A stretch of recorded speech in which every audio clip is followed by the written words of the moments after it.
ulam nila. Free yung ulam nila ngayong araw. Kung sinong gustong kumain ng free ngayong araw na to, punta kayo dito sa Wadsmore. Dito lang yan sa Kuya Rome's Kamayan. Sarap ng pagkain nila. Yan. See? Daming tao. Libre lang yan guys. Libre lang.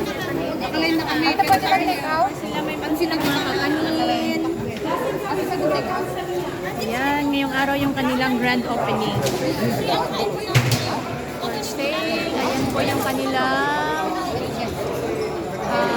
nasa loob. Punong-puno ng tao. Ayan. So, kung gusto nyo kumain, punta na kayo dito sa Wadsmart. Dito lang po sa Kuya Rome's Kamayan. Thanks for watching. Bye!